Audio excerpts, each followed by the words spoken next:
Mari kita bahas perbedaan beberapa gear yang menjadi pilihan di KTM, Husqvarna atau gas-gas Anda.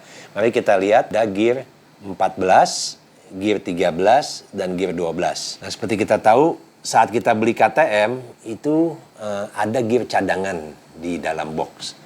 Nah, gear cadangannya itu biasanya 13. Kenapa yang nempel 14? Yang nempel 14 itu karena biasanya motor itu tipe EXC. Tipe EXC itu motor itu harus naik jalan, harus uji emisi, maka itu kita dapat spion, sen, dan juga klakson. Nah, dipasang lagi 14 agar motor ini jika digunakan untuk on-road dan off-road, tenaganya dan kenyamanannya mumpuni.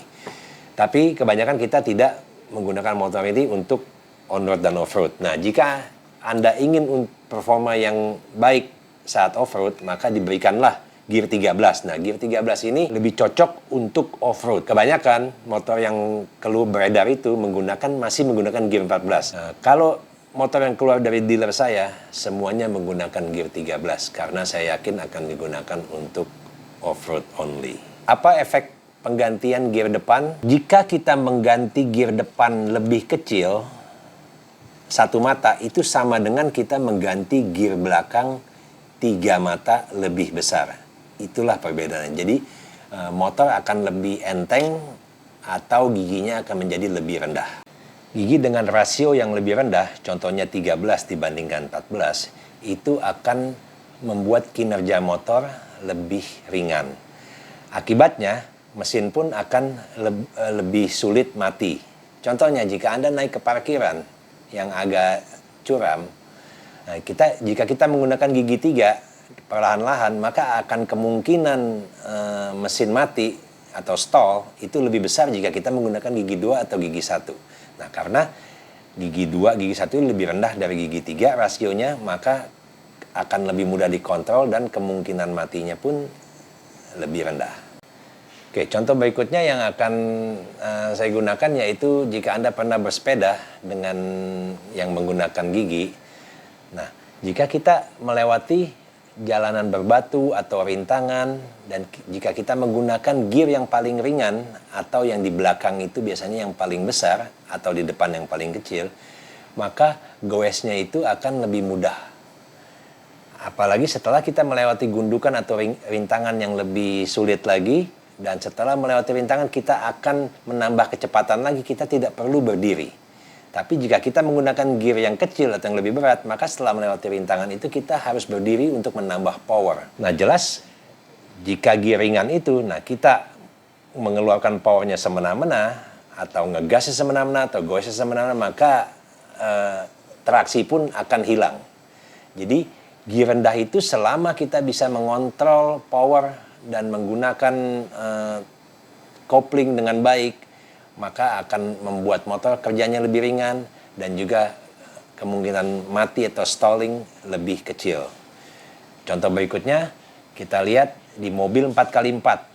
Itu jika kita ingin melewati rintangan atau jalanan rusak atau obstacle, kita harus menggunakan 4x4. Nah, di 4x4 itu biasanya ada pilihan 4L atau 4H. Nah, 4H itu biasanya untuk yang rintangan atau jalanan medan yang agak bisa cepat atau agak kencang. Nah, jika rintangannya mulai sulit atau medannya sulit, maka kita akan pindahkan ke 4L. Nah, kembali lagi jika kita menggunakan 4L atau bahkan 4H, jika kita ngegasnya kasar, ya nggak ada guna juga. Jadi mobilnya kelihatannya akan mencerak-mencerak. Jadi banyak yang mengatakan bahwa pakai gear kecil, gear 13, apalagi gear 12, itu motor jadi liar. Ya, kalau ngegasnya kasar, otomatis dengan gear yang rendah akan membuat kendaraan lebih sulit dikontrol. Tapi jika kita bisa mengontrol dengan kopling, dengan gasnya yang lebih halus saat melewati rintangan, maka akan lebih mudah dan kemungkinan stallingnya pun akan lebih kecil.